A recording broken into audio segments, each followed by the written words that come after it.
We're in part 2 of a series called Skeptical. So we're answering tough questions that skeptics have about Christianity. And today we're going to answer really like a foundational question. If we can't answer this question, it's going to be hard for us to answer really any of the other questions. The question today is the Bible trustworthy? Is the Bible trustworthy? Or you could also ask, why is the Bible trustworthy? So if you are a Christian, you consider the Bible to really be like the source of truth, right? It's where we get what we believe. So we'd better be able to answer this because it's kind of the source. And if we don't know that the source is trustworthy, then everything else kind of starts to fall apart. However, this is a frustrating question to try and answer. And let me explain. I'm just going to go ahead and get myself into trouble right out the gate here. So gentlemen, guys, have you ever been out somewhere and had somebody ask you like why you love your wife with her standing right next to you? You ever had that happen? Like that's a dangerous place to be, right?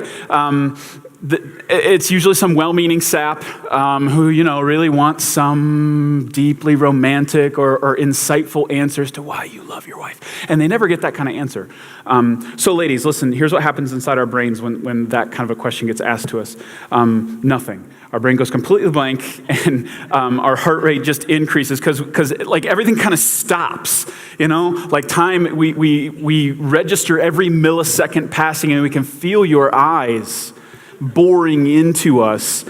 And we are not thinking about the answer. We're thinking about the consequences of getting the answer wrong.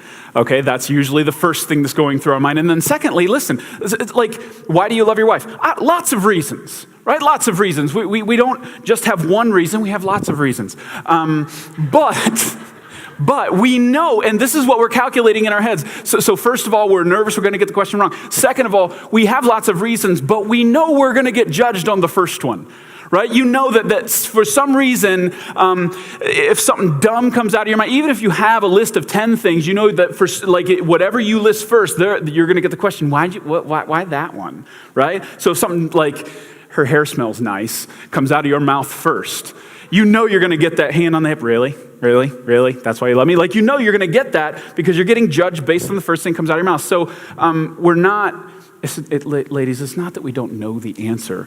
We haven't prioritized things properly in our heads, okay? So the way I look at that question is very similar to the way I look at this question. Why is the Bible trustworthy? Lots of reasons.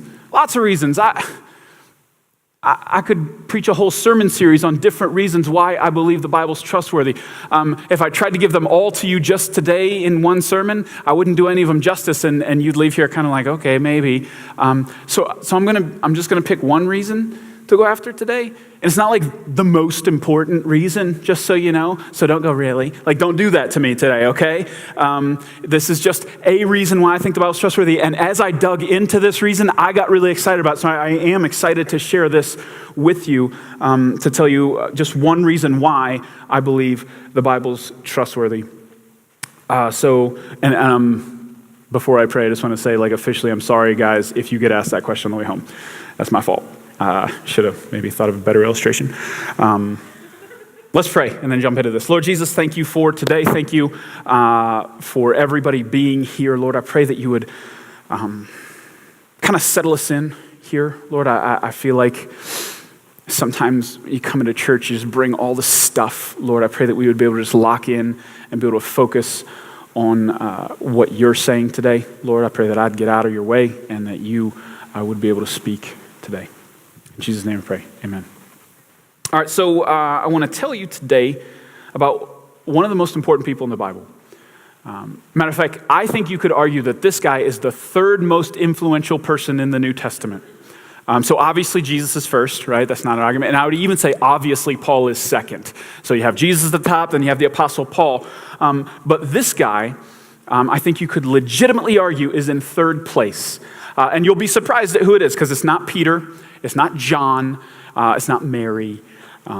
This guy, he's only mentioned three times in 3 verses, his name. And to be honest, they're not even that important of verses. They're almost like side note, footnote type of verses that he's listed in. But this guy really helps me know that the Bible's trustworthy. His name is Luke. Luke, all right?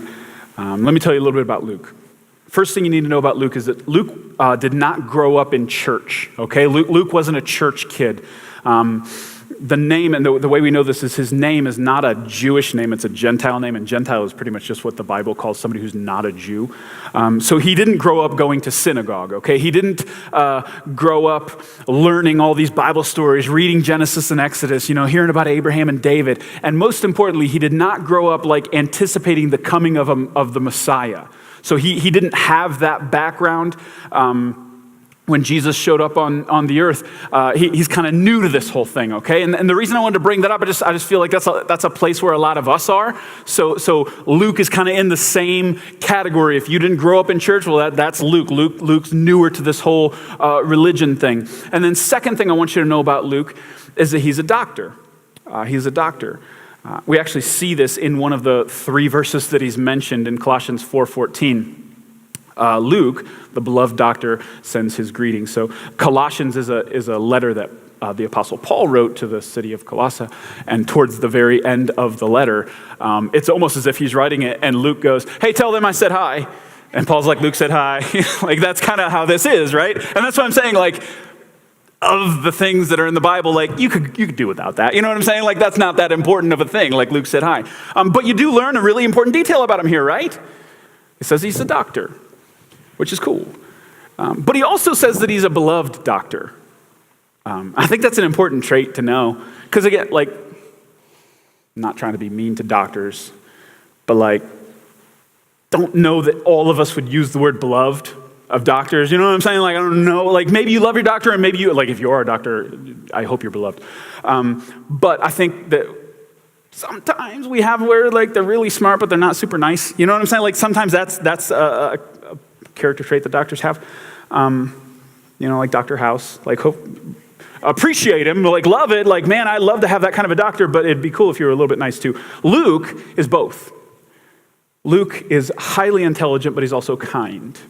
He can help heal you, and he has a good bedside manner. You know what I'm saying? Like, he wants to heal you. He cares about your physical health and your emotional health. Like, Luke is both, which is I think, a unique thing. And just to give you some perspective, like, to be educated the way Luke is educated back then was really rare.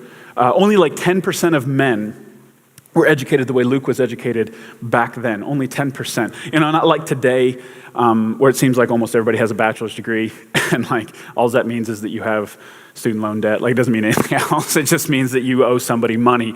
But back then, if you had like some kind of a degree, you were really, really in an elite class, and that's where Luke is.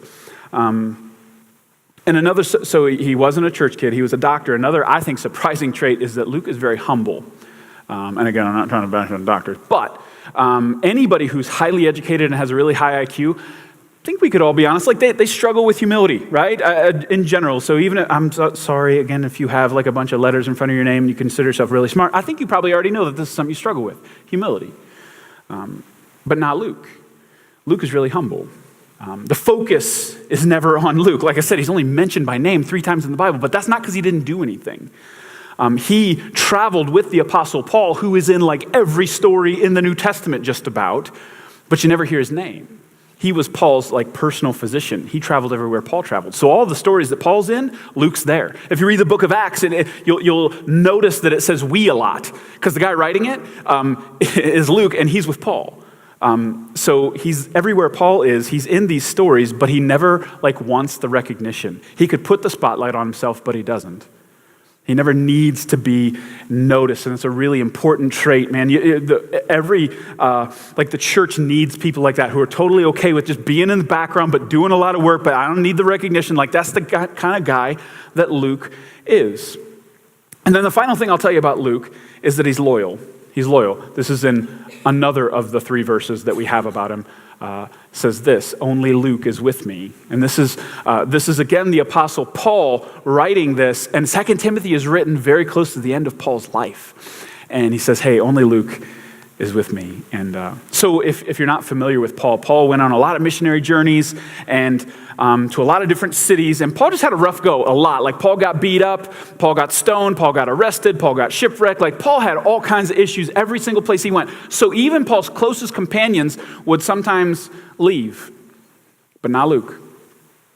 Luke stuck it out, man. Luke was always there. Luke was always there to bandage up the wounds, always there to be the friend. Even when Paul felt very, very alone, Luke was there. So I'm trying to tell you as much as we possibly know about Luke based on literally 3 verses. He wasn't a church kid. He was a doctor. He was humble, and he was loyal. The kind of guy I feel like when you hear him, I want to be his, I want a friend like that. First of all, it's cool to have a doctor as a friend. That's just an added perk. And then a loyal, humble, cool with being behind the scenes kind of a guy. I really think Luke is cool. So why does Luke help me know that the Bible is trustworthy?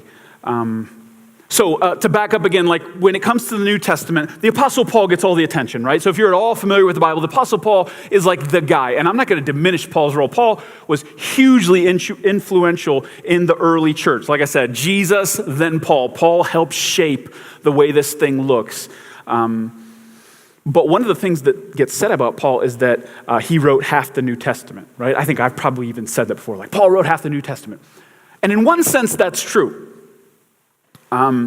He wrote the most books in the New Testament. There are 27 books in the New Testament. Paul wrote 13. It's about half, right? I think you can safely say half. But when it comes to sheer volume of writing, total word count, Paul's actually in second place. Did you know that? He's in second place. He's not in first place. You know who wrote the most of the New Testament? Come on. Yeah, Luke. How about that? Did you know that? Did you see that coming? It was Luke. He only wrote 2 books. But those 2 books make up more of the New Testament than all 13 of Paul's. He wrote the book of Luke, obviously. I hope you're quick on that one.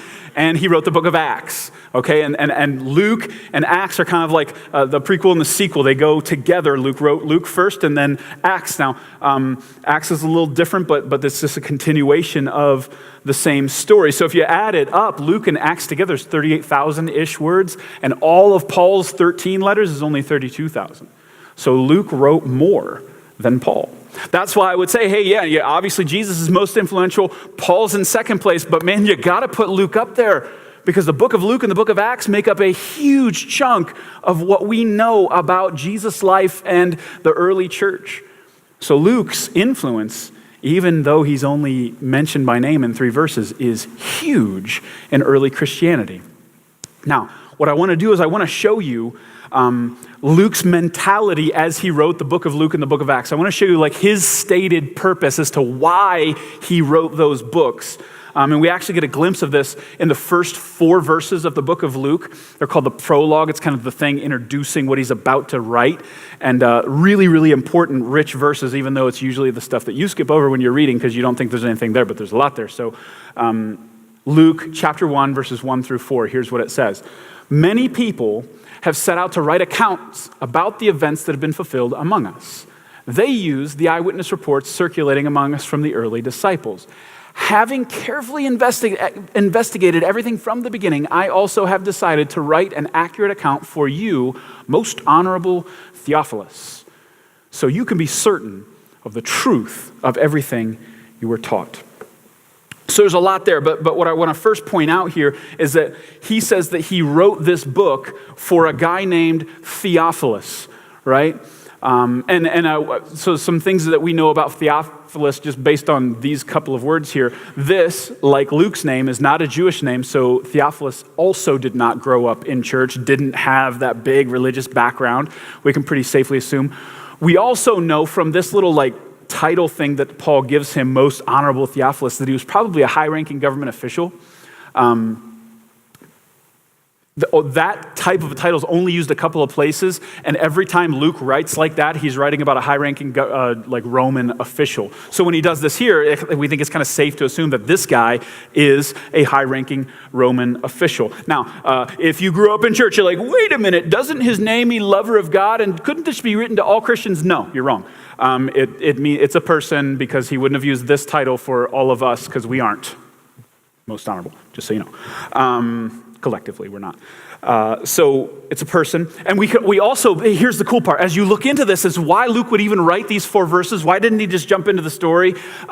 Because this actually is the way writers would give credit to the person who funded what they wrote. So this is kind of like the part in the beginning of books where people like thank people. Usually they're thanking their wife and their kids for putting up with them for writing a book. But they always thank somebody like their publisher, the person who gave them the front of the money so they could go write the thing. That's what this is. What this means is that Theophilus was probably really rich, as any Roman official would be, and he paid for Luke to do this. He paid for Luke to go do what Luke is saying he did here, because it would be really expensive for Luke to go do this and to do this investigation and to interview these people and to travel around and confirm all this stuff. Luke couldn't have just said, okay, I'm just going to go do this. He would have had to have backing from somebody, and that is Theophilus. So basically what I'm saying is, without Theophilus' generosity, we may not have like half the New Testament. And by the way, that's the way it still works, right? That's the way this ministry works. God funds his work on this earth through the generosity of his people. That's how God works. We don't have a Theophilus here at Mosaic, but we do have a lot of people who see the mission and vision of this ministry and give generously to keep it going. And I want you to know, like this, if you're newer here, you notice we don't take an offering, we don't do that, because we don't want somebody who first comes in to feel like that's what we're after. We're not. I always say this, like, if you're giving out of guilt, I don't want it. You're tainting my offering with your guilt money. Like, get your guilt money out of there. What we really want here is people who see what God is doing through this ministry and want to be a part of it financially. We really want people who like read the Bible and see what the Bible says about how we're supposed to handle our finances, how we're supposed to handle giving, how we're supposed to handle generosity, and want to do that, want to be obedient to God. I don't want a bunch of people who are like, oh, I guess I'll do this. Like, I really don't want that. So if you're newer here, that's not really not what we're after. But as you get in and you want to be a part of that in that way, we're obviously excited about that. So Theophilus funds Luke going to write this book. So here's how it could have went down. I'm just kind of imagining this. Like, Theophilus becomes a Christian, and I do think he's a Christian when he sends Luke out on this mission. But he still has questions. So he's a believer, but he's not certain of like everything that he is being told. There's stories being circulated about Jesus that he wants to know more about. So I don't know, he's maybe talking to Luke like, man, did Jesus really walk on water? Really? That's crazy. Can we look into that? Like, did he really feed thousands of people with like a couple of fish sticks and some garlic bread? Like, what was that like? Like, what were the details there, Did he really tell a storm to shut up and it listened? Like, really? Did he really say he was God? Like, really? Like, maybe those are some of the things that Theophilus is like, I want to know more about this. I need like more information on some of these questions. So Theophilus has some tough questions. And I think that's cool, because even though we wouldn't necessarily put Theophilus in the category of skeptic, he's still got tough questions. He still has things that he wants to know more about. So he's talking to Luke, and what Luke could do, like we talked about last week if you were here, Luke could just say, Theophilus, just have faith, man. Just have faith. He could say that, right? Because that's what the tendency of Christians is dude, yeah, totally walked on water, just have faith. But instead, Luke says, you know what? Let me go find out. Let me go investigate this. Let me go look into this. Let me go talk to the people who were there and confirm this with the eyewitnesses. Can you let me do this, Theophilus? Let me dig into this. Instead of saying just have faith, what Luke ends up doing is handing Theophilus a 52-page research paper. Here you go. This should help answer some of the questions that you're having. So Luke, funded by Theophilus, sets out into first century Israel and does some investigative research. He uses that big inquisitive brain that God gave him that makes him a good doctor to look into these stories that are circulating about Jesus.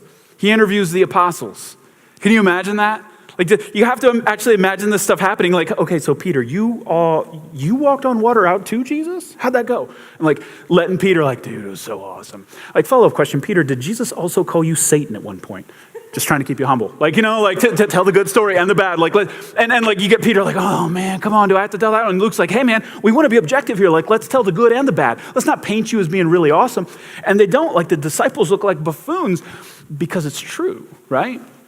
And then you just get the impression that Luke's going around talking to people like trying to get these stories out there, Like, hey, Bartimaeus, so you used to be blind. What happened? And Bartimaeus tells a story. Hey, Lazarus, so you used to be dead. What was that like, And you get the impression that maybe Luke was a little bit of a skeptic too. Like Luke's trying to throw him off. Like, so you were dead for 2 days? And Lazarus would be like, no, man, I was dead for 4. And Lazarus being like, how do you know? Think about this. He was dead. He wouldn't know. And then you get maybe there's some kind of argument. Like Lazarus like, hey, Martha, come here. This guy says he heard I was only dead for 2 days. You hear dishes clanging and Martha comes running out. Who said? That's what she would do because that's who Martha is. I have some Marthas in my life. I know what they're like. And she would have gotten in his face and said, no. He was dead for 4 days. And maybe she was a little confrontational, but I bet as she started to tell the story, she slowed down. I thought it was over. I didn't even believe Jesus. And when Jesus told us to roll away the stone, I argued with Jesus. And Jesus kind of yelled at me. And then Jesus yelled at Lazarus, even though he was dead. And Lazarus listened better than I did. And here he is. And you know what? Come on. Let's go show you where it was.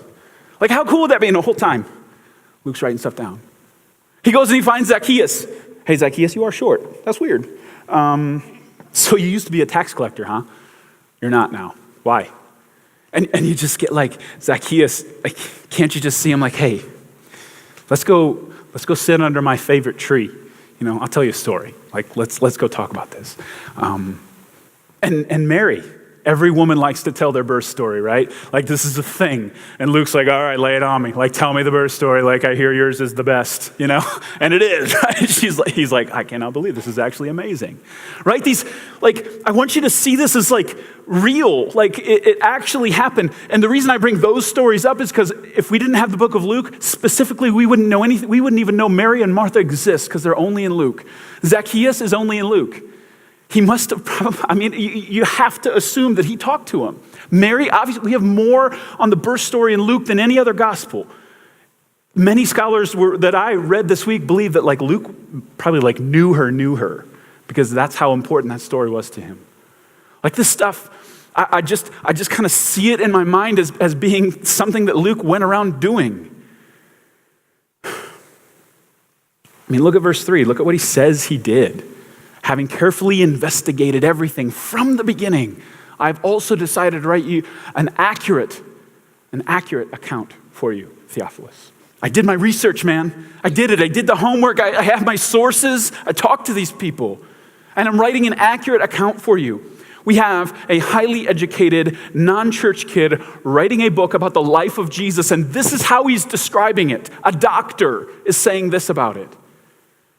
I think that's pretty cool. Here's the thing, though. Many people, if you're a skeptic, you're sitting here going, fine, cool, man, that's awesome. But what I think the Bible is a collection of myths, right? That's what a skeptic would say. That the Bible, book of Luke included, is just a collection of made-up stories. That either innocently or maliciously, people pass them off as true or real, but they aren't. Somebody wrote these stories as fiction, and somebody along the lines passed them off as real when they were never intended to be.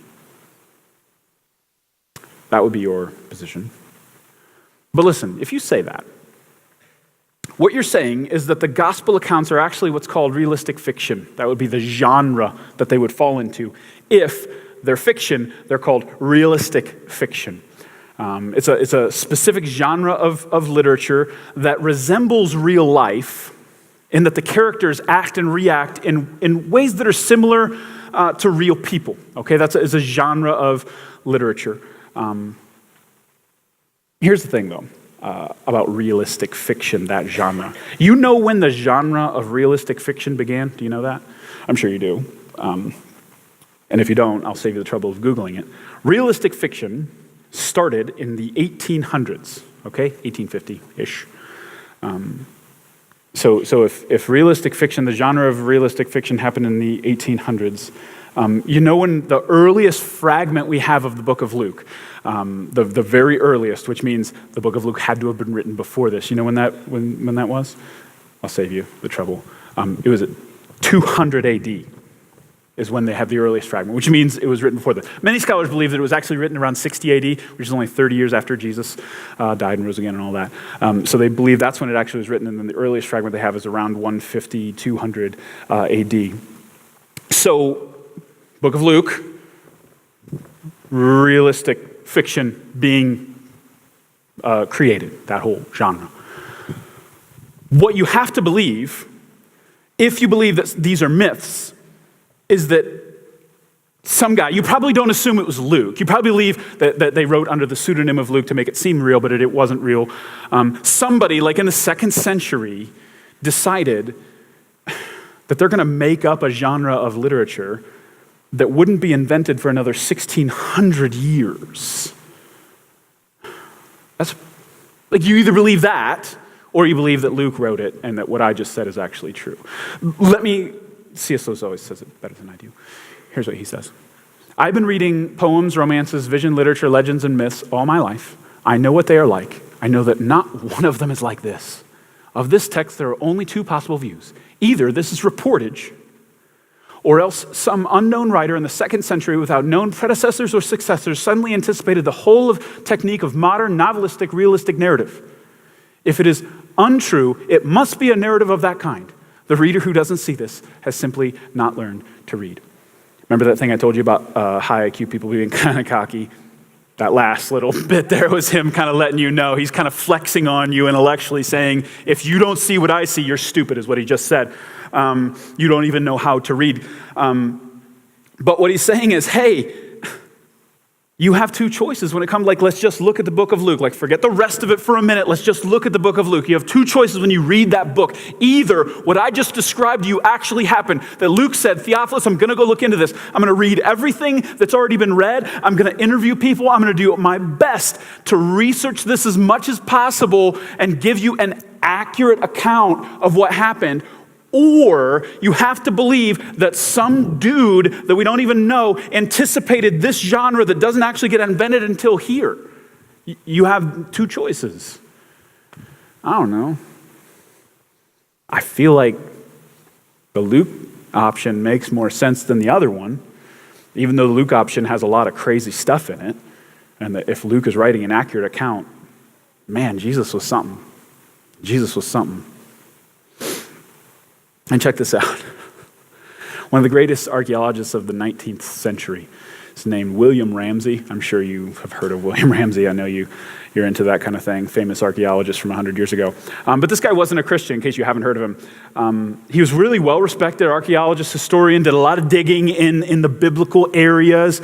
And he actually set out early in his career to attempt to undermine specifically Luke. He wanted to undermine the reliability of Luke and discredit what Luke wrote by, going around and actually getting into the archaeology of the thing. He wanted to see, this is made up, I'm going to prove it. And he set out for a decade and a half to prove Luke is a sham. And after 15 years of research, here is his conclusion. Luke is a historian of the first rank. This author should be placed along with the very greatest of historians. He proved himself wrong. But he was subjective enough to admit it. So he does the research. He looks into all this stuff and he says, man, Luke, everything Luke said, I can't disprove it. Matter of fact, everything I found actually confirms the stuff that Luke wrote. Which, by the way, is exactly why Luke wrote, right? Do you remember that? See, in verse 4, here's what Luke said. In verse 4, so you can be certain of the truth of everything you were taught. That's why he wrote. So Sir William Ramsay is noticing, oh, by the way, the purpose of Luke's writings, that's what it did. It's not a myth. It's not a fiction. He's writing to strengthen Theophilus' faith. He does all this work for the purpose of bolstering what Theophilus believes, and is supposed to do the same for you. So I hope you see that. And for me, this is that is a very intellectual thing for me.